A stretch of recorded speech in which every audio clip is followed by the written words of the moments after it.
गांव के बाहर स्थित पुराना शमशान हमेशा से रहस्यमयी रहा है।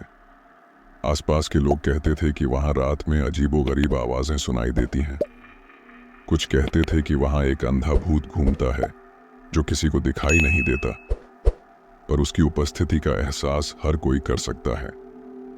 कई सालों से लोग उस शमशान से दूर रहते थे, खासकर रात के समय। इस डरावनी जगह का नाम भी अंधे भूत का शमशान पड़ चुका था।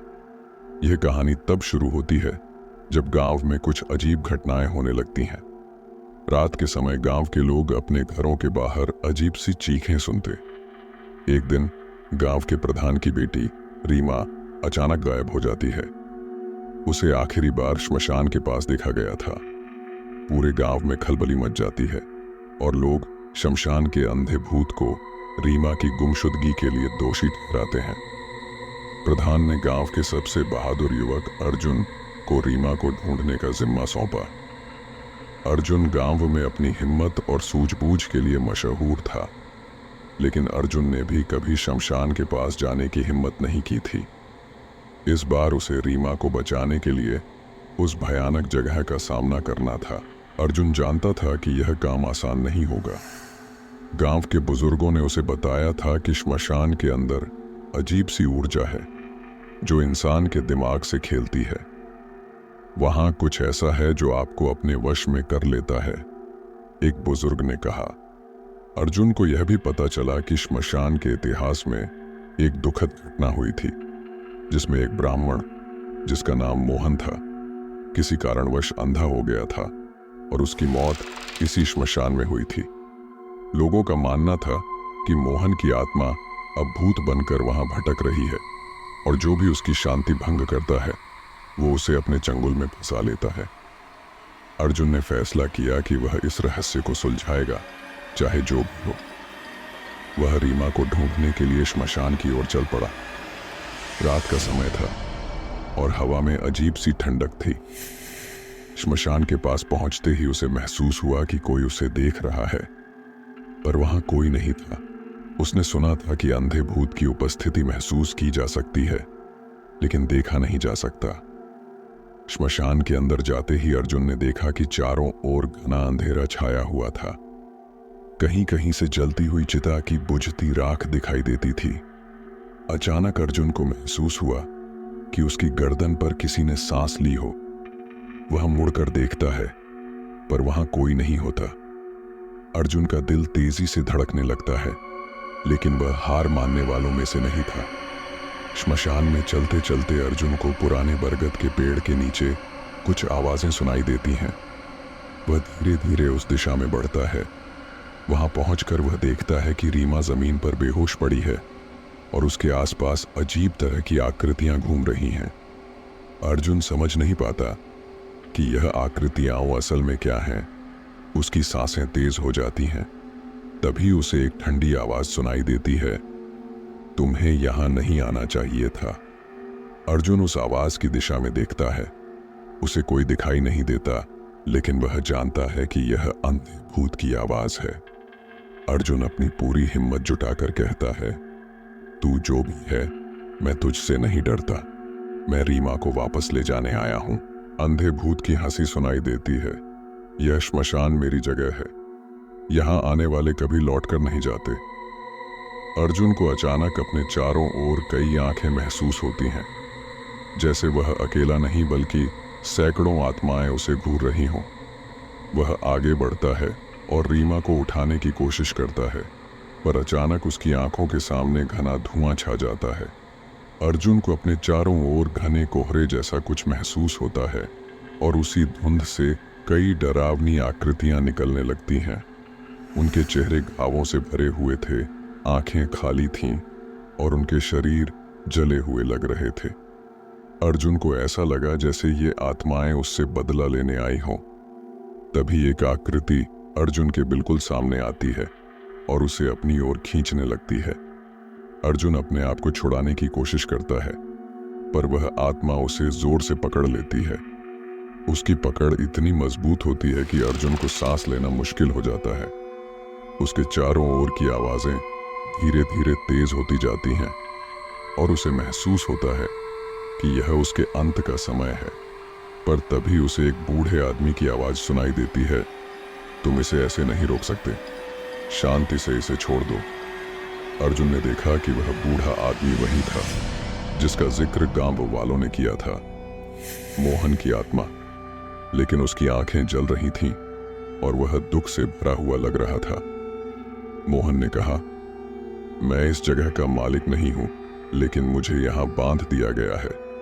अगर तुम इसे सुलझाना चाहते हो तो वह करो जो कभी किसी ने नहीं किया। अर्जुन ने समझ लिया कि मोहन की आत्मा को किसी ने शांति से वंचित किया है। उसने मोहन से पूछा, मैं तुम्हारी कैसे मदद कर सकता हूं? मोहन ने धीमी आवाज में कहा, श्मशान के पश्चिमी कोने में एक पुराना मंदिर है, वहां मेरी आंखें छुपाई गई हैं। जब तक वो मुझे वापस नहीं मिलती, मैं इस श्मशान में फंसा रहूंगा। अर्जुन को यह सुनकर आश्चर्य हुआ, लेकिन उसे पता था कि अगर उसे रीमा और बाकी गांव वालों को बचाना है तो उसे मोहन की मदद करनी होगी। वह बिना समय गंवाए श्मशान के पश्चिमी कोने की ओर बढ़ा। वहां एक छोटा जर्जर मंदिर था जिसे सालों से किसी ने नहीं देखा था। मंदिर के अंदर घुसते ही अर्जुन को अजीब सी ऊर्जा महसूस हुई, जैसे किसी ने उसे वहां नहीं आने के लिए चेतावनी दी हो। लेकिन वह आगे बढ़ता रहा। मंदिर के अंदर एक पुरानी मूर्ति थी और उसके पास एक छोटी सी धातु की पेटी। अर्जुन ने पेटी को खोला और अंदर से 2 रक्त रंजित आंखें निकली। उसे एक पल के लिए घबराहट हुई, पर उसने उन आंखों को लेकर मोहन की आत्मा के पास पहुंचने का निश्चय किया। श्मशान में लौटते ही अर्जुन ने मोहन की आत्मा को पुकारा। जैसे ही उसने आंखों को मोहन के पास रखा, श्मशान में तेज रोशनी फैल गई। सारी आत्माएं जो अर्जुन को घेरे हुई थीं, अचानक गायब हो गईं। मोहन की आत्मा ने कहा, तुमने मुझे शांति दी है, अब यह श्मशान तुम्हारे गांव के लिए सुरक्षित रहेगा। मोहन की आत्मा धीरे धीरे शांति से विलीन हो गई और श्मशान में गहरा सन्नाटा छा गया। अर्जुन ने देखा कि रीमा अब होश में आ चुकी थी। उसने उसे उठाया और गांव की ओर चल पड़ा। रास्ते में अर्जुन को लगा कि शायद अब यह सब खत्म हो गया है, लेकिन तभी उसे पीछे से फिर वही ठंडी सांस महसूस हुई। वह मुड़कर देखता है, पर वहां कोई नहीं था। क्या यह मोहन की आत्मा थी जो शांति पाने के बाद भी वहां थी, या कुछ और? यह सवाल अर्जुन के मन में रह गया। उसने रीमा को सुरक्षित उसके परिवार तक पहुंचाया, परंतु उसके मन में वह डर और रहस्य हमेशा के लिए बसा रहा। क्या वाकई मोहन की आत्मा मुक्त हो चुकी थी, या श्मशान के अंदर कुछ और गहरा और भयानक रहस्य छुपा था? अर्जुन ने ठान लिया कि वह इस रहस्य को और गहराई से समझेगा। शायद यह अंधा भूत ही इस श्मशान का सबसे भयानक चेहरा नहीं था। कुछ और ताकतें भी इस श्मशान की गहराई में छिपी हो सकती थीं, जिनका सामना अभी बाकी था। श्मशान की भयानक रात के बाद अर्जुन अब गांव का नायक बन चुका था। रीमा को सुरक्षित वापस लाने के बाद पूरे गांव ने उसका स्वागत किया, लेकिन अर्जुन के मन में कुछ ऐसा था जिसे वह अनदेखा नहीं कर सकता था। मोहन की आत्मा ने शांति पाई, फिर भी अर्जुन को वह ठंडी सांस और अंधेरे में छिपी अजीब सी ऊर्जा की मौजूदगी लगातार परेशान कर रही थी। उसे यकीन हो गया था कि श्मशान में अभी भी कुछ ऐसा था जिसे समझना बाकी था। अगले कुछ दिन अर्जुन ने सामान्य जीवन जीने की कोशिश की, लेकिन बार बार उसके सपनों में वही पुरानी आवाज और अंधेरे में छिपी आकृतियां लौट आती। वह समझ चुका था कि श्मशान का रहस्य अभी पूरी तरह खत्म नहीं हुआ था। कुछ ऐसा था जो अभी भी वहां रह रहा था और वह उसकी ओर खींचता चला जा रहा था। श्मशान में हुई घटनाओं के कुछ ही दिनों बाद गांव में एक और विचित्र घटना घटी। गांव के एक अन्य व्यक्ति रामलाल, जो रात के समय पास के खेतों में काम करता था, अचानक गायब हो गया। लोगों ने उसे आखिरी बार श्मशान के पास देखा था। गांव वालों में फिर से खौफ छा गया। कई लोगों ने कहा कि श्मशान की शांति भंग हो चुकी है और अंधे भूत की आत्मा अब और लोगों को अपने चंगुल में फंसा रही है। अर्जुन ने सोचा कि अब और देर नहीं होनी चाहिए। उसे किसी भी तरह इस श्मशान के रहस्य को हमेशा के लिए खत्म करना था, वरना गांव में और भी भयावह घटनाएं घट सकती थीं। अर्जुन ने श्मशान की ओर फिर से कदम बढ़ाने का निश्चय किया। इस बार वह अकेला नहीं था, उसके साथ गांव के दो और बहादुर युवक सुरेश और गोपाल भी थे। तीनों ने मिलकर यह तय किया कि वे रात के समय ही श्मशान जाएंगे, क्योंकि तभी वह अजीब ऊर्जा सबसे ज्यादा सक्रिय होती थी। रात का समय आया और तीनों श्मशान के करीब पहुंच गए। श्मशान में घना अंधेरा और सन्नाटा फैला हुआ था। हवा में अजीब सी ठंडक थी, जैसे किसी अदृश्य ताकत का एहसास हो रहा हो।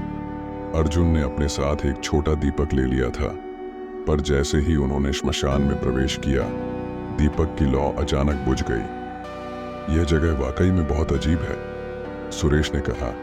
उसकी आवाज में डर की झलक थी। हमें सावधान रहना होगा, अर्जुन ने धीरे से कहा। श्मशान में चलते चलते अर्जुन की नजर एक पुराने चबूतरे पर पड़ी, जो पहली बार में उसे साधारण लगा था। लेकिन जैसे ही उसने ध्यान से देखा, उसे लगा कि उस चबूतरे के नीचे कुछ और छिपा हो सकता है। गोपाल ने अपनी ताकत से चबूतरे का एक पत्थर हटाया और उनकी नजर एक गुप्त सुरंग पर पड़ी। यह सुरंग कहाँ जाती होगी? गोपाल ने आश्चर्य से पूछा। हो सकता है यह वह जगह हो जहां श्मशान के सारे रहस्य छिपे हों, अर्जुन ने कहा। तीनों बिना समय गंवाए उस सुरंग में प्रवेश कर गए।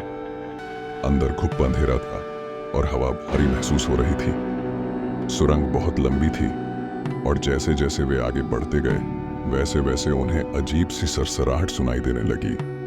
अर्जुन को ऐसा लग रहा था जैसे कोई उनके पीछे पीछे चल रहा हो। सुरंग के आखिर में उन्हें एक बड़ा कमरा मिला, जिसकी दीवारों पर अजीब तरह के चित्र बने हुए थे। चित्रों में किसी पुरानी साधना का दृश्य दिख रहा था, जिसमें किसी को बलि चढ़ाया जा रहा था। अर्जुन ने तुरंत समझ लिया कि इस श्मशान में कभी कोई भयानक तांत्रिक क्रियाएं हुई थी। कमरे के बीचों बीच एक बड़ा पत्थर रखा था, जिस पर रक्त के धब्बे थे। अर्जुन को यह देखकर घबराहट हुई, पर तभी कमरे की दीवारों से एक ठंडी हवा का झोंका आया और अचानक पत्थर के नीचे से एक भयानक आवाज सुनाई दी। तुम्हें यहां नहीं होना चाहिए था। दीवारों से एक भयानक आकृति बाहर निकल आई। यह वही आत्मा थी जिसने मोहन की आत्मा को भी यहां कैद रखा था। अर्जुन ने समझ लिया कि यह सिर्फ मोहन की आत्मा की बात नहीं थी, बल्कि श्मशान में कुछ और भी बुराई थी, जो सदियों से वहां छिपी हुई थी। आकृति ने अर्जुन, सुरेश और गोपाल की ओर बढ़ते हुए कहा, तुमने मुझे जगाया है, अब तुम्हारा अंत निश्चित है। लेकिन तभी अर्जुन के दिमाग में एक विचार आया। उसने मोहन की दी गई सलाह को याद किया। वह जोर से बोला, हमने तुम्हें नहीं जगाया है, ये तुम्हारी ही बुराई है जो अब तुम्हें खत्म करेगी। अर्जुन ने उस पत्थर को उठाकर कमरे के बीचों बीच पटक दिया और अचानक पूरा श्मशान कांपने लगा। दीवारों से तेज रोशनी निकलने लगी और वह भयानक आत्मा चिल्लाते हुए गायब हो गई। सुरंग और श्मशान के सभी बुरे प्रभाव खत्म हो गए। अर्जुन, सुरेश और गोपाल ने देखा कि अब वहां केवल शांति थी। श्मशान से लौटकर अर्जुन को एहसास हुआ कि उन्होंने गांव को एक बड़ी बुराई से मुक्त कर दिया है। लेकिन उसके मन में अब भी एक सवाल था, क्या यह श्मशान सचमुच पूरी तरह सुरक्षित हो गया है, या यह सिर्फ एक और पर्दा था जिसके पीछे और गहरे रहस्य छिपे थे। श्मशान के अंधेरे कोने अब शांत थे, लेकिन अर्जुन को यह यकीन था कि यह अंत नहीं था। अभी भी कुछ ऐसा था जो इस श्मशान के भीतर अपनी घात लगाए बैठा था। श्मशान में छिपी बुरी ताकत को खत्म करने के बाद अर्जुन, सुरेश और गोपाल ने राहत की सांस ली। लेकिन गांव की ओर लौटते समय अर्जुन के मन में सवालों का तूफान उठ रहा था। जो कुछ भी उन्होंने श्मशान में देखा था, वह साधारण भूत प्रेत की कहानी से कहीं ज्यादा था। अर्जुन जानता था कि यह सिर्फ शुरुआत थी। श्मशान की गहराइयों में अभी भी कुछ और रहस्य छिपे हुए थे और वह पूरी तरह आश्वस्त नहीं था कि सब कुछ खत्म हो गया है। गांव में पहुंचते ही लोगों ने उन्हें नायक की तरह स्वागत किया। प्रधान ने अर्जुन की बहादुरी की तारीफ करते हुए कहा, तुमने गांव को श्मशान के उस भयानक साए से मुक्त कर दिया। अब हम चैन की सांस ले सकते हैं। लेकिन अर्जुन के चेहरे पर चिंता की रेखाएं साफ झलक रही थीं। अगले कुछ दिनों तक गांव में सब कुछ सामान्य लगा। कोई अजीब घटनाएं नहीं घटी और श्मशान का नाम तक लोग भूलने लगे थे। लेकिन अर्जुन की बेचैनी बढ़ती जा रही थी। उसे रात के समय अजीब से सपने आते, सपने जिनमें वह खुद को उसी गुप्त सुरंग के अंदर पाता जहां उसने उस भयानक आत्मा का सामना किया था। हर बार सपना एक ही जगह खत्म होता, जहां वह दीवार पर बने चित्रों को देखता जिनमें कुछ छिपे हुए संदेश होते। एक दिन अर्जुन ने अपनी चिंता सुरेश और गोपाल से साझा की। मुझे नहीं लगता कि सब कुछ खत्म हो गया है, अर्जुन ने कहा। वो सुरंग और वहां के चित्र, उनमें कुछ और था जिसे हम समझ नहीं पाए। गोपाल ने उसे शांत करने की कोशिश की। हमने वो भयानक आत्मा खत्म कर दी अर्जुन, अब कोई खतरा नहीं है। लेकिन सुरेश अर्जुन की चिंता से सहमत था। शायद अर्जुन सही कह रहा है। हमें उस सुरंग में फिर से जाना चाहिए और देखना चाहिए कि हमसे क्या छूट गया। तीनों ने एक बार फिर श्मशान की ओर कदम बढ़ाए, लेकिन इस बार अर्जुन पहले से ज्यादा सतर्क था। इस बार उसके पास एक योजना थी। उसने गांव के सबसे पुराने पुजारी से मुलाकात की थी, जो प्राचीन ग्रंथों के बारे में जानकार था। पुजारी ने बताया था कि इस श्मशान का संबंध किसी प्राचीन तांत्रिक विद्या से है, जिसका नाम मृत्युकाल था। यह विद्या मृत आत्माओं को वापस बुलाने की ताकत रखती थी और इसे हमेशा बुरे उद्देश्यों के लिए इस्तेमाल किया गया था। पुजारी ने अर्जुन को एक पुरानी पुस्तक दी, जिसमें उस तांत्रिक विद्या का जिक्र था। पुस्तक के अनुसार श्मशान के अंदर एक ऐसा स्थान था जिसे काल चक्र कहा जाता था, जहां से यह विद्या नियंत्रित होती थी। तीनों श्मशान में वापस लौटे और उस गुप्त सुरंग में प्रवेश किया। इस बार अर्जुन ने दीवारों पर बने चित्रों को ध्यान से देखा। पुस्तक के संकेतों के अनुसार एक चित्र में काल चक्र का जिक्र था।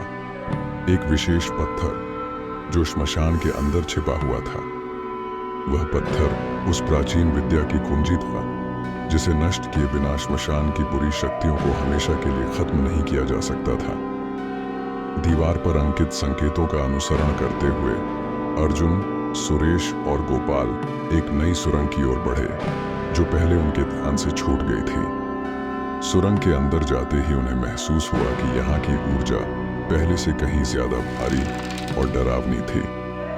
दीवारों पर लिखे हुए मंत्र और चित्र भयावह थे, जैसे किसी ने उन्हें चेतावनी दी हो कि आगे बढ़ना मौत को आमंत्रण देना है। आखिरकार सुरंग के अंत में उन्हें वह जगह मिली जहां काल चक्र रखा हुआ था। यह एक काले पत्थर का गोला था, जिसके चारों ओर अजीब सी ऊर्जा घूम रही थी। अर्जुन को महसूस हुआ कि यह वही शक्ति थी जिसने मोहन की आत्मा और बाकी आत्माओं को श्मशान में बांध रखा था। जैसे ही अर्जुन ने उस पत्थर को छूने की कोशिश की, श्मशान में अचानक तेज हवाएं चलने लगीं। चारों ओर से डरावनी आवाजें आने लगीं, जैसे कि हजारों आत्माएं जाग गई हों। तुमने हमें जगाया है, एक ठंडी और भयानक आवाज गूंजी। अर्जुन, सुरेश और गोपाल को लगा कि वे गिर चुके हैं। दीवारों से सैकड़ों आत्माएं निकलने लगीं, जो धीरे धीरे उनकी ओर बढ़ रही थीं। अर्जुन ने तुरंत में दिए गए मंत्र को पढ़ा और काल चक्र के पत्थर पर अपना हाथ रखा। तभी पत्थर से एक तेज रोशनी निकली और सारी आत्माएं चीखते हुए गायब होने लगीं। श्मशान का पूरा वातावरण अचानक शांत हो गया। पुस्तक के अनुसार काल चक्र को नष्ट करने से श्मशान की बुरी शक्तियां हमेशा के लिए खत्म हो जाएंगी। अर्जुन ने सुरेश और गोपाल के साथ मिलकर उस पत्थर को तोड़ने की कोशिश की, लेकिन जैसे ही उन्होंने पत्थर पर वार किया, श्मशान फिर से कांपने लगा। अचानक पत्थर टूटकर कई हिस्सों में बिखर गया और उसके अंदर से एक डरावनी आकृति बाहर निकली। वह आत्मा जिसने सदियों से इस श्मशान को अपनी कैद में रखा था। तुम मुझे खत्म नहीं कर सकते, वह आत्मा चीखते हुए बोली। अर्जुन ने पूरी ताकत से आखिरी मंत्र पढ़ा और फिर एक जोरदार धमाके के साथ आत्मा हवा में विलीन हो गई। श्मशान में अचानक घना सन्नाटा छा गया। अब वहां कोई डर नहीं था, न कोई बुरी ऊर्जा। अर्जुन, सुरेश और गोपाल ने श्मशान से बाहर निकलते हुए चैन की सांस ली। उन्हें लगा कि अब श्मशान की बुरी ताकतें हमेशा के लिए खत्म हो चुकी थीं। गांव में लौटते ही उन्होंने पुजारी को पूरी घटना सुनाई। पुजारी ने कहा, तुमने एक बहुत बड़ी बुराई को खत्म कर दिया है, लेकिन श्मशान का असली रहस्य शायद अभी भी पूरी तरह खुला नहीं है। अर्जुन चौंका। क्या मतलब? पुजारी ने गहरी सांस लेते हुए कहा, श्मशान की जमीन पर सदियों से ऐसी ताकतें रही हैं जिन्हें आसानी से मिटाया नहीं जा सकता। शायद वह सिर्फ एक अध्याय था। अभी और भी गहरे रहस्य बाकी हैं जिन्हें समझने के लिए हमें और भी गहराई में जाना होगा। अर्जुन के मन में फिर से वही पुरानी बेचैनी लौट आई। क्या वाकई सब कुछ खत्म हो गया था, या फिर श्मशान में छिपी बुराई अभी भी जिंदा थी, बस एक और डरावनी रात के इंतजार में। श्मशान से बाहर निकलने के बाद अर्जुन के मन में हल्की राहत के साथ साथ गहरे संदेह की लहरें उठने लगीं। श्मशान की बुरी आत्माओं और ताकतों को खत्म करने के बाद भी कुछ ऐसा था जो अब भी अधूरा महसूस हो रहा था। पुजारी की बातों ने उसे और भी उलझन में डाल दिया था। गांव में सब कुछ सामान्य लग रहा था। लोग फिर से अपने कामों में व्यस्त हो गए थे और ऐसा लग रहा था जैसे श्मशान की डरावनी कहानियों का अंत हो चुका हो। लेकिन अर्जुन को पता था कि शांति के पीछे अभी भी कोई गहरा रहस्य छिपा हुआ था। एक रात अर्जुन अपने घर में बैठा था जब दरवाजे पर दस्तक हुई। जब उसने दरवाजा खोला तो कोई दिखाई नहीं दिया, लेकिन दरवाजे के पास एक पुराना पीला लिफाफा पड़ा था। अर्जुन ने लिफाफा उठाया और देखा कि उस पर कोई नाम या पता नहीं लिखा था। जब उसने उसे खोला तो अंदर एक छोटा कागज मिला जिस पर कुछ शब्द लिखे थे, अभी सब खत्म नहीं हुआ है, वापस आओ, श्मशान में और भी कुछ है जो तुम्हें बुला रहा है। ये पढ़ते ही अर्जुन के शरीर में सिहरन दौड़ गई। कौन उसे यह संदेश भेज रहा था? क्या श्मशान की आत्माएं अब भी जिंदा थीं, या फिर यह कोई और था जो उसे धोखे में डालने की कोशिश कर रहा था?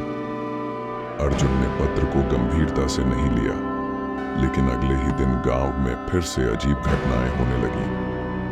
गांव के एक बच्चे को रात के समय श्मशान के पास बेहोश पाया गया। उसकी आंखें खुली हुई थीं, लेकिन वह कुछ बोल नहीं पा रहा था, जैसे किसी गहरे सदमे में हो। गांव वालों में फिर से डर फैलने लगा। कुछ लोगों ने कहना शुरू कर दिया कि श्मशान की बुराई वापस आ गई है।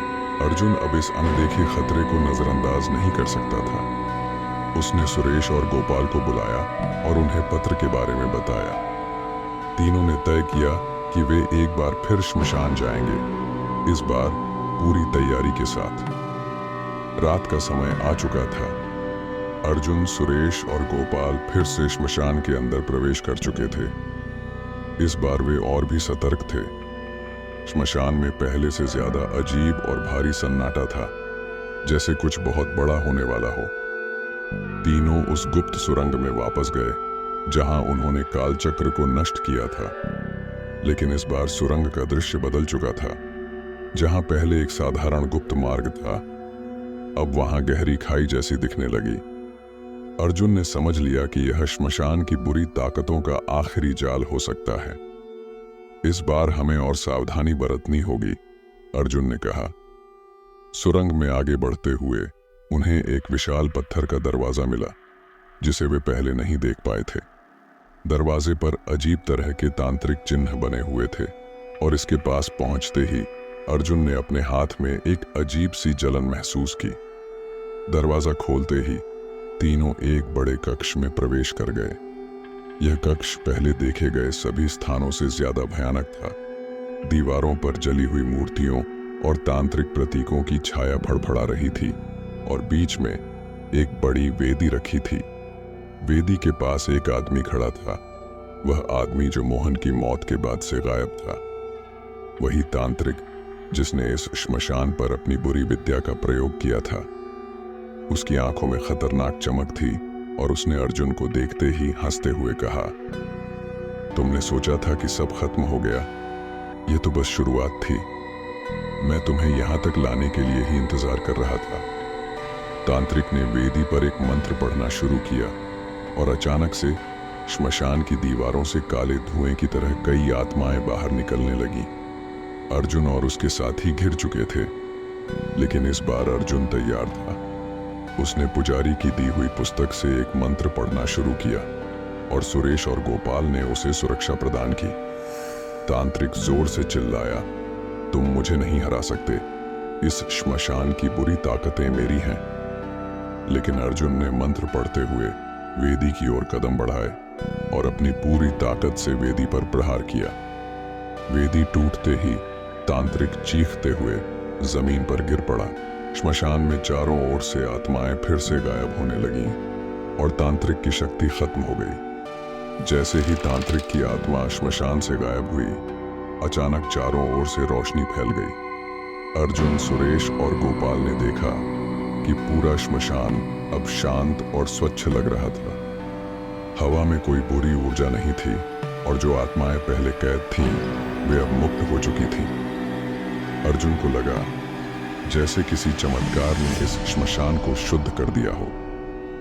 गांव वापस लौटते समय अर्जुन के मन में एक सवाल बाकी था, क्योंकि पुजारी ने कहा था कि श्मशान की बुराई आसानी से खत्म नहीं हो सकती। क्या यह सचमुच अंत था या फिर यह केवल एक और जाल था जो भविष्य में फिर से खुलने वाला था? क्या अर्जुन ने सचमुच श्मशान की बुराई का अंत कर दिया या क्या कोई और बड़ा रहस्य अभी बाकी है? श्मशान की बुरी आत्माओं को खत्म करने और तांत्रिक की शक्तियों को नष्ट करने के बाद अर्जुन, सुरेश और गोपाल ने राहत की सांस ली। गांव में लौटते ही गांव वाले उन्हें असली नायकों की तरह मानने लगे थे। हर कोई यह मान चुका था कि अब श्मशान के डर का अंत हो चुका है और गांव पर फिर से शांति लौट आई थी। लेकिन अर्जुन को अभी भी एक गहरी बेचैनी महसूस हो रही थी। वह जानता था कि वह तांत्रिक बहुत शक्तिशाली था और उसकी आखिरी बातों में कुछ ऐसा था जिसने अर्जुन के मन में सवाल छोड़े थे। यह तो बस शुरुआत थी। गांव के पुजारी ने अर्जुन को कहा था कि श्मशान की बुराइयां इतनी आसानी से खत्म नहीं होंगी। अर्जुन उस रात सोने की कोशिश कर रहा था, लेकिन बार बार वही विचार उसके मन में घूम रहे थे। क्या वास्तव में सब कुछ खत्म हो चुका था या फिर कोई बड़ा रहस्य अभी भी बाकी था? रात गहराई और गांव शांत था। अर्जुन सोने की कोशिश कर रहा था जब अचानक उसे अपने दरवाजे पर हल्की दस्तक सुनाई दी। वह घबरा कर उठ बैठा। इतनी रात में कौन हो सकता है? उसने दरवाजा खोला तो सामने वही पुजारी खड़ा था, जिसके चेहरे पर गहरी चिंता थी। अर्जुन, पुजारी ने धीरे से कहा, मुझे कुछ ऐसा महसूस हो रहा है जिसे मैं नजरअंदाज नहीं कर सकता। मैं जानता हूं कि तुमने बहुत बड़ा काम किया है, लेकिन क्या? अर्जुन ने उत्सुकता से पूछा। पुजारी ने एक लंबी सांस ली और बोला, श्मशान का असली रहस्य अभी खुला नहीं है। तांत्रिक की मौत और कालचक्र का टूटना एक शुरुआत थी, लेकिन असली ताकत अभी भी जीवित है। अर्जुन के चेहरे पर चिंता की रेखाएं खिंच गईं। तुम क्या कहना चाहते हो? पुजारी ने गंभीर आवाज में कहा, श्मशान का यह रहस्य सदियों पुराना है। तांत्रिक सिर्फ उस प्राचीन बुराई का एक हिस्सा था, लेकिन असली स्रोत कुछ और है। एक ऐसी शक्ति जो कभी खत्म नहीं हुई। इसे अंधे भूत की शक्ति कहा जाता है, जो उस तांत्रिक के पहले से श्मशान पर हावी थी। अर्जुन ने पुजारी की बातों को ध्यान से सुना। वह जानता था कि अब उसे श्मशान में आखिरी बार लौटना होगा। इस बार उसके साथ कोई साथी नहीं था। सुरेश और गोपाल गांव में ही रुके, जबकि अर्जुन ने अकेले श्मशान की ओर कदम बढ़ाए। श्मशान के रास्ते में अर्जुन को चारों ओर सन्नाटा और डर का एहसास हो रहा था। जैसे जैसे वह श्मशान के करीब पहुंचा, हवा में अजीब सी ठंडक बढ़ती जा रही थी। अर्जुन ने देखा कि श्मशान के पेड़ों और पत्थरों पर अजीब सी आकृतियां उभर रही थीं, जैसे कोई अदृश्य शक्ति उन्हें काट कर बना रही हो। अर्जुन ने श्मशान के अंदर कदम रखा और उसे वही गहरी खाई दिखाई दी जो पहले तांत्रिक के खात्मे के समय उभर आई थी। इस बार अर्जुन को लगा कि उसे उस खाई के अंदर जाना होगा, वह सावधानी से नीचे उतरा और उसे एक विशाल गुफा का प्रवेश द्वार दिखाई दिया। गुफा के अंदर एक बड़ी वेदी थी और वेदी के पास एक अंधेरा आकृति खड़ी थी। वह आकृति पूरी तरह से अंधेरे में ढकी हुई थी, जैसे कोई परछाई। अर्जुन को महसूस हुआ कि यही अंधा भूत था जिसके बारे में पुजारी ने बताया था। उस आकृति ने धीमे और भयावह स्वर में कहा, तुमने मेरे सेवकों को खत्म कर दिया अर्जुन, लेकिन मुझे कभी खत्म नहीं कर सकते। मैं इस श्मशान का असली मालिक हूं। मेरी शक्ति अनंत है। अर्जुन ने अपनी पूरी हिम्मत जुटाकर कहा, तुम्हारी ताकत भी खत्म हो सकती है। मैं तुम्हें इस श्मशान से हमेशा के लिए खत्म करने आया हूं। अंधा भूत जोर से हंसने लगा। उसकी हंसी इतनी भयानक थी कि अर्जुन के रोंगटे खड़े हो गए। तुम यह कर सकते हो, वह बोला, लेकिन इसकी एक भारी कीमत चुकानी होगी। तुम अपनी आत्मा की बलि दोगे। अर्जुन को अचानक पुजारी के दिए हुए निर्देश याद आए। उसने बताया था कि श्मशान की यह प्राचीन बुराई केवल तब खत्म हो सकती है जब कोई अपनी आत्मा की बलि देकर इसे पूरी तरह से नष्ट कर दे। अर्जुन को यह समझ आ चुका था कि उसे यह बलिदान करना होगा। उसने आखिरी मंत्र पढ़ा और वेदी पर खड़ा होकर अपने दिल में दृढ़ निश्चय कर लिया। वह जानता था कि अगर वह यह बलिदान नहीं करेगा तो श्मशान की बुरी ताकतें कभी खत्म नहीं होंगी और गांव हमेशा इस अंधकार में घिरा रहेगा। अर्जुन ने मंत्र पूरा करते ही अपनी आंखें बंद कर लीं। तभी अचानक गुफा में एक तेज रोशनी फैल गई। उस अंधे भूत ने चीखते हुए कहा, नहीं, यह नहीं हो सकता। और फिर देखते ही देखते वह आकृति धुएं की तरह गुफा में विलीन हो गई। अर्जुन ने अपनी आंखें खोली और देखा कि गुफा में अब अंधेरा खत्म हो चुका था। श्मशान का सारा डर और बुराई अब गायब हो चुकी थी। अर्जुन को एहसास हुआ कि उसकी आत्मा का बलिदान सफल हो चुका है, लेकिन वह अब भी जिंदा था। यह एक चमत्कार था। श्मशान की बुराई खत्म हो चुकी थी, लेकिन अर्जुन की आत्मा को कोई नुकसान नहीं हुआ था। श्मशान में अब शांति थी। अर्जुन ने आखिरी बार चारों ओर देखा और फिर गुफा से बाहर निकल आया। गांव में लौटते ही उसने पुजारी से मुलाकात की। पुजारी ने उसे बताया, यह तुम्हारे साहस और सच्चाई का फल है। तुमने श्मशान की सबसे पुरानी और भयानक ताकत को खत्म कर दिया और इसीलिए तुम्हारी आत्मा सुरक्षित रही। अर्जुन ने पुजारी के आशीर्वाद के साथ गांव को अलविदा कहा। उसे पता था कि उसने अपनी जिम्मेदारी पूरी कर ली थी। अब श्मशान में कोई बुराई नहीं थी और गांव वाले हमेशा के लिए सुरक्षित थे। लेकिन क्या यह वाकई अंत था, या फिर यह सिर्फ एक और अध्याय था जो भविष्य में फिर से खुल सकता था? श्मशान का अनसुलझा रहस्य अब खत्म हो चुका था, लेकिन अर्जुन के दिल में एक सवाल हमेशा के लिए रह गया, क्या सचमुच यह अंत था